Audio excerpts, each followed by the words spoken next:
Baik, Paham? kita turuti kemauan mereka. Baik. Silakan. Jadi menurutmu Muhammad diajarkan tentang gerakan-gerakan sholat, betul? Benar. Oke, sekarang yang benar yang mana, Bang? Posisi takbiratul ihram menurut mazhab-mazhab itu beda-beda. Ada yang begini, ada yang di depan begini. Betul? Ya. Betul? Benar. Masalah kunut dan tidak kunut. Ya kan? Benar. Betul. Nah, sekarang begini, sekarang yang jadi pertanyaan saya kepada Anda. Iya. Sebenarnya yang mana yang benar? Posisi takbiratul ihram yang benar yang mana? Begini atau begini? Yang mana yang benar? Menurut yang saya pelajari, keduanya itu benar. Silahkan memilih. Jadi gerakan yang benar yang diajarkan waktu Isra Mi'raj yang mana? Apakah ada dua? Tidak ada yang sebentar salah. dulu, sebentar. Apakah Allah memperagakan gerakan sholat 2 kali? Atau 1 kali? Tidak. Oke, kalau 1 kali yang benar waktu takbiratul ihram yang benar yang mana? Gini atau begini? Begini Mas Edis, dengar dulu, sebentar.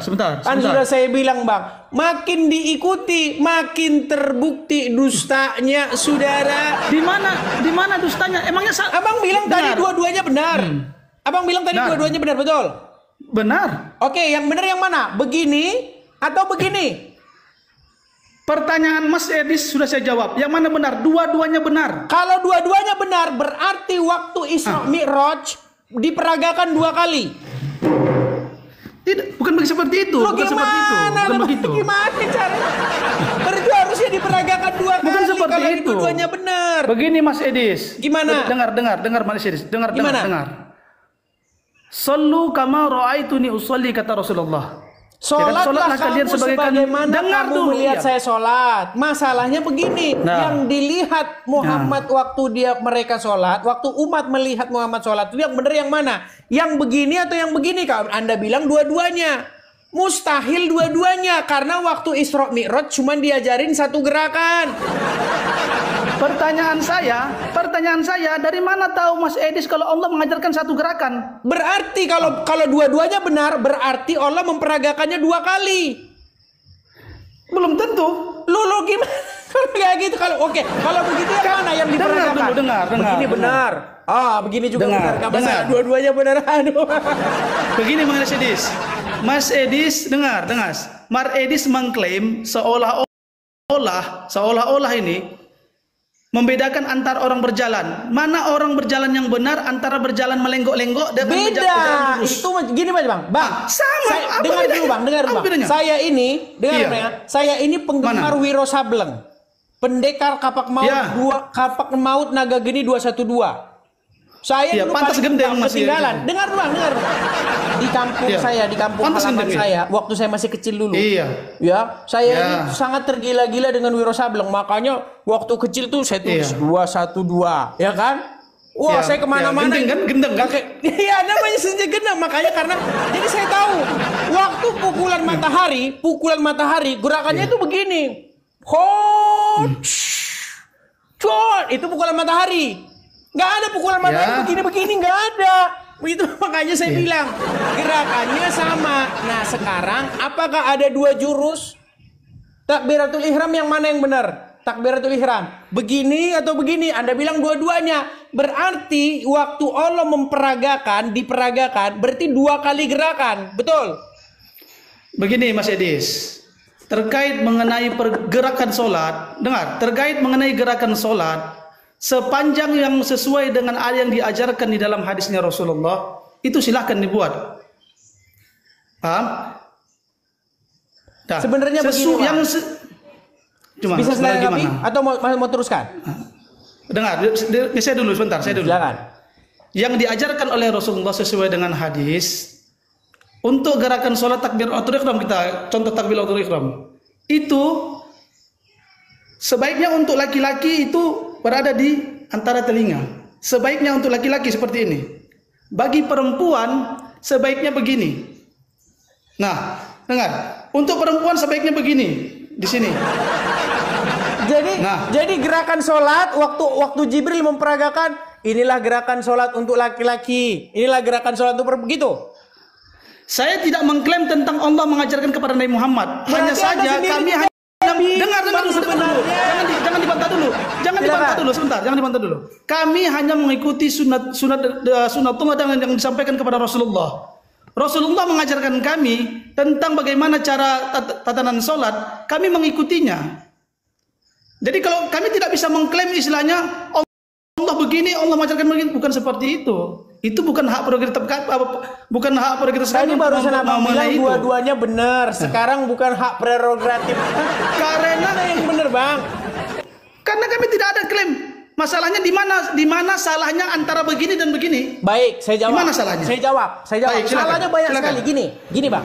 Di mana salahnya? Pertama-tama, Anda mengklaim bahwa Anda sholat seperti Muhammad sholat, seperti yang ada hadis yang barusan Anda katakan. Sholatlah kamu sebagaimana kamu melihat saya sholat. Betul? Benar. Sekarang kita teliti itu. Pertama begini. Baik. Apakah itu mengenai bahasa atau gerakan? Kalau menurut saya, itu nampaknya soal gerakan, bukan soal bahasa. Jadi kalau ada muslim bilang... memang ada... Sebentar dulu, Bang. Saya kan belum selesai. Muhammad berkata silakan. itu kepada orang apa? Pastilah dia berkata itu kepada orang Arab juga. Karena sahabat-sahabatnya juga orang Arab, orang-orang Quraisy. Pastilah waktu Muhammad berkata, seperti saya sholat, pasti itu bukan soal bahasanya, tetapi soal gerakannya. Makanya kalau ada orang bilang, sholat harus bahasa Arab. Di mana kata-kata sholatlah harus bahasa Arab? Nah, itu pertama. Kemudian yang kedua, masalah seperti saya sholat. Ketika Muhammad sholat, yang benar yang mana? Kunut atau enggak kunut? Sampai sekarang belum kelar. Takbiratul ihram. Apakah begini atau begini? Sampai sekarang juga belum kelar. Makanya ada mazhab Syafi'i, mazhab Hanafi, mazhab Hambali. Beda-beda sholatnya. Bacaan basmalah saja waktu Al-Fatihah beda-beda. Ada yang basmalahnya dibaca, ada yang basmalahnya tidak dibaca, ada yang nyari jalan tengah, dibaca tapi pelan-pelan. Lalu saya teringat kepada sebuah hadis. Ada hadis bilang begini. Umat muslim. Pintar Mas Edis pintar, banyak tahu bahas hadis nih. Jelas. Saya tuh sudah belajar agama Islam 13 tahun. Mudah-mudahan kalau mau berguru agama Islam sama saya. Tapi mudah-mudahan Mas Edis tidak dusta dengan yang Mas Edis pelajari. Saya tidak dusta. Begini, dikatakan di situ, silakan. dikatakan begini, bahwasanya ya, umat muslim dalam mazhab-mazhab itu berbeda-beda. Lalu ada hadis yang berkata begini, sesungguhnya Muhammad membolehkan orang Islam itu berbohong atau berdusta di dalam 3 perkara. Salah satu perkara yang dibolehkan umat muslim berdusta tentangnya, yaitu dalam hal mendamaikan orang yang sedang berselisih. Contoh, saya kasih contoh. Masalah kunut dan tidak kunut. Ada yang bilang kunut, ada yang bilang wajib, ada yang bilang tidak wajib. Takbiratul ihram, ada yang bilang begini, ada yang bilang begini. Ya kan, bacaan basmalah ada yang dibilang baca keras. Sekarang begini, bagaimana solusinya supaya tidak bertikai, supaya umat tidak bertikai? Nah itu. Ada hadis yang mengatakan boleh kau berdusta dalam 3 perkara. Sebentar, Bang. Sebentar. Artinya apa? Artinya apa? Enggak, satu-satu enggak. Biar jangan lupa supaya tidak bertikai antara kunut dan tidak berkunut. Sebenarnya kalian boleh berbohong. Allah bilang aja lah Muhammad kadang kunut, kadang enggak kunut. Ya, oh Muhammad tuh kunut. Oh kadang enggak kunut. Kan boleh berdusta untuk menafikan pihak yang bertikai. Sebentar. Tapi sayang. Tunggu dulu. Sedikit lagi. Enggak, tunggu. Nanti saya lupa. Saya lupa. Tunggu sebentar. Jangan, Mas. Sebentar. Terkait hadis yang Mas Edi sampaikan, bukan ke sana arahnya. Pertikaian yang boleh kita berbohong itu ketika ada orang yang ingin mencoba untuk membunuh seseorang. Bukan agar pembunuhan itu tidak terjadi, kita bukan ke sana, Mas Edi salah pemahaman. Tidak ada mengenai tentang istilahnya. Enggak ada hadisnya begitu. Berarti Mas Edi nggak tahu ceritanya coba seperti apa. Kutip hadisnya. Enggak ada di situ masalah pembunuhan. Mas Edi dari mana dapat Di mana Mas Edis mendapatkan pengertian tentang masalah perbedaan itu tentang Baik. mengenai perbedaan Hadis itu pemahaman berbunyi tentang begini. mazhab. Coba, Hadis silakan. itu berbunyi begini. Bahwa silakan. Muhammad Silakan. mengizinkan umat muslim berdusta dalam 3 perkara. 1, di dalam peperangan. Ya, ya. Nggak ada di situ dalam bilang mau bunuh, enggak. Kedua, dalam hal mendamaikan pihak-pihak yang sedang berselisih. Nggak ada di situ berselisih dalam hal pembunuhan, nggak ada. Berselisih, titik. Berselisih itu luas. Sebentar Bang, jangan Anda katakan makanya, bahwa aduh katanya saya bisa ngomong ini, dipotong terus. Kemudian dalam Mas Edis begini, sebentar. Mas Edis melarikan Mas Edis itu mengalihkan antara mengenai tentang perselisihan, melarikannya kepada perbedaan mazhab, bukan ke sana arahnya. Oke, bukan terjadi nggak perselisihan antar mazhab? Kutanya sama Abang, terjadi perselisihan nggak antara mazhab? Perbedaan mazhab benar adanya. Perselisihan itu dan bisa dimaklumi. Nah, iya benar perselisihan, tapi tidak menjadi pertikaian. Perselisihan belum tentu menjadi pertikaian. Nah, makanya saya perselisihan tidak mendamaikan pertikaian itu supaya tidak terjadi pertikaian dan tidak terjadi saling membunuh satu sama lain, maka diizinkan boleh berdusta. Makanya bilang aja, oh kadang-kadang bukan bunut, kadang-kadang nggak bunut boleh. Gimana? Itu Mas Edis. Ini dengar penonton. Ini pelarian. Ini pelarian framing. Mas Edis sudah framing. Ini melarikan, tidak ke sana arahnya. Sebenarnya terkait mengenai istilahnya bolehnya berbohong. Jika ada seseorang yang ingin membunuh seseorang yang lain, Anda boleh berbohong. Kenapa? Karena supaya jangan terjadi pembunuhan. Itu penjelasan Anda, bukan hadisnya. Hadisnya tidak berbunyi begitu. Pendapat. Sama, Anda juga demikian. Hadisnya Anda juga tidak berbunyi Anda masalah pembunuhan, Bang. Hadisnya berbunyi masalah pertikaian. Hadisnya juga tidak berbunyi tentang masalah perbedaan pendapat. Perbedaan pendapat tidak sama dengan pertikaian. Pertikaian itu yang mengakibatkan. Pertikaian itu sekarang aku tanya sama Abang terjadi pembunuhan. Kalau Abang perbedaan pendapat belum tentu. Nah, silakan. Oke, Bang. Jujur, sama-sama jujur. Mas ini juga jujur ya. Jangan berdusta. Sekarang saya tanya. Silakan. Sekarang saya tanya. Betul atau tidak? Ya. Pertikaian antara sesama umat muslim memakan korban. Betul atau tidak? Dan dia dari perspektifnya seperti apa? Pertikaian apa dulu? Bang, saya tanya. Pertikaian sejarah apa membuktikan sebentar dulu, Bang. Sejarah membuktikan pertikaian antar golongan di dalam agama Islam memakan korban banyak jiwa, betul? Saya tidak tahu pertikaian apa yang Anda maksud. Nggak tahu katanya. Nggak jelas. Nggak jelas. Di Timur Tengah. Tidak jelas. Sebentar dulu. Aduh, dengan di Timur Tengah sana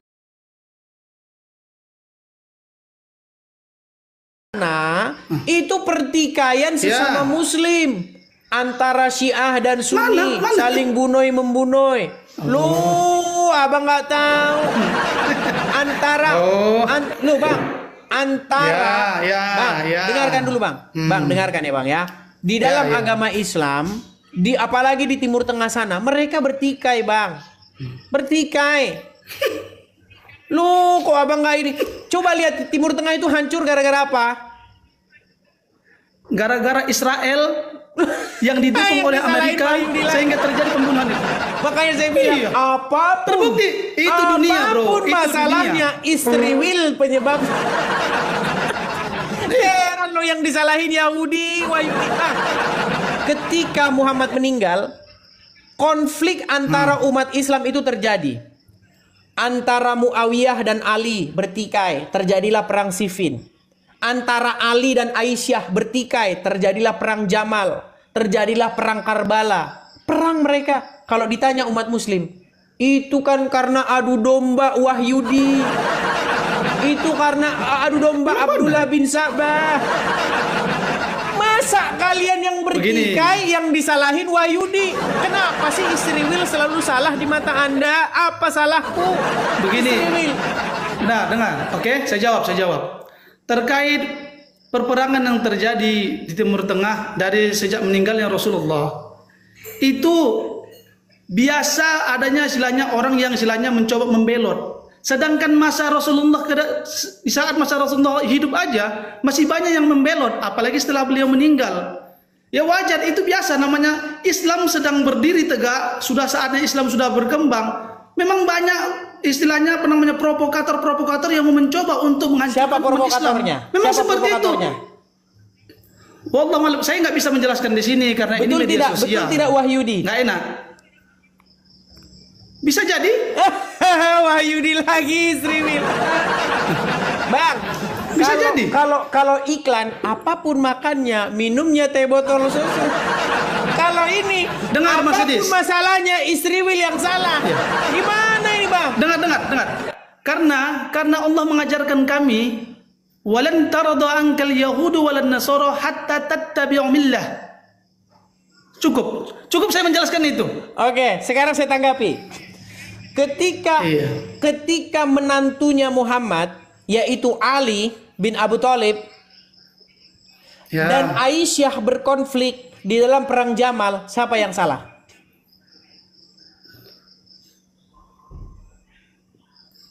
Menurut Anda siapa salah? Loh, saya tanya Anda Muslim kan? Aisyah. Anda tahu, Aisyah dengan dengar. pasukannya bersama dengan Zubair bin Awam, bersama dengan Tolha. Terus Ali dan pasukannya, mereka bertemu di Basrah dikatakan. Lalu mereka bertempur, ribuan kaum muslim tewas di situ. Sekarang saya tanya, yang benar yang salah mana? Ya. Ali atau Anda Aisyah? jangan berusaha, Sebentar. Yang salah Aisyah atau Ali? Kedua-duanya tidak ada yang salah. Yang salah itu Makanya lagi metode para takiyah. pengikut mereka yang mencoba Makanya saya berselisih. bilang boleh berdusta di dalam hal mendamaikan orang yang bertikai. Oh, Aisyah itu baik. Oh, bilang sama Aisyah, oh Ali itu baik. Karena apa? Karena di dalam ajaran agama Islam memang boleh mendamaikan pihak-pihak yang bertikai, itu boleh berdusta. Makanya Pada saat itu, dengar Mas Edis, nggak berat.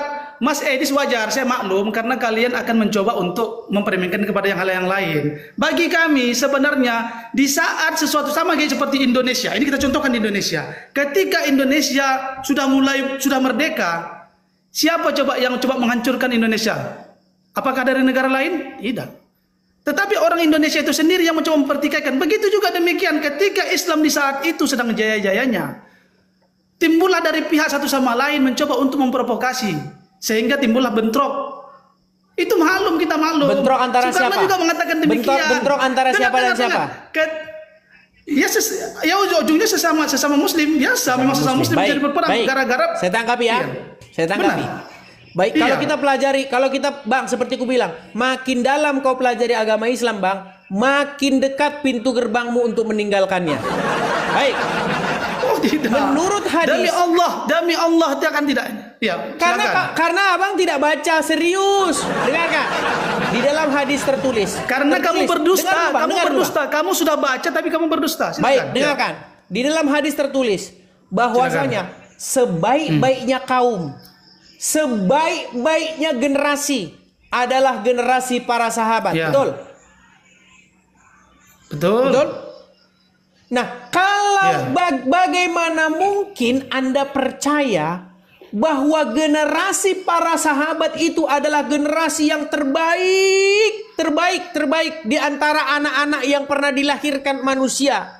Tapi di detik yang sama Anda percaya mereka diadu domba macam ayam jago. Bagaimana mungkin generasi terbaik Anda pandang sebagai satu kaum yang mudah diprovokatori, yang mudah diadu macam ayam? Bagaimana mungkin? Makanya ku bilang, Bang. Mas makanya Edis, ku bilang. Saya jawab. Sedikit, Bang. Makanya ku tanggapi. Gini. Banyak kali pertanyaannya. Pertama-tama, itu juga bertentangan dengan hadis yang lain. Muhammad pernah berkata, umatku akan terpecah menjadi 73 golongan. Ya hanya yang satu golongan yang akan masuk surga. Sementara yang 72 lainnya tidak. Betul? Benar. Nah, sekarang masalahnya begini. Bagaimana mungkin kamu percaya bahwa di antara 73 golongan itu hanya satu yang masuk surga, tapi di detik yang sama Anda percaya bahwa semua golongan benar, bahwa mau begini takbiratul ihramnya benar, mau begini benar, mau kunut nggak kunut juga benar. Makanya aku bilang bang, kebohongan tidak akan pernah bisa ditutupi dengan kebohongan yang lain, karena suatu saat kebohongan itu akan terbongkar.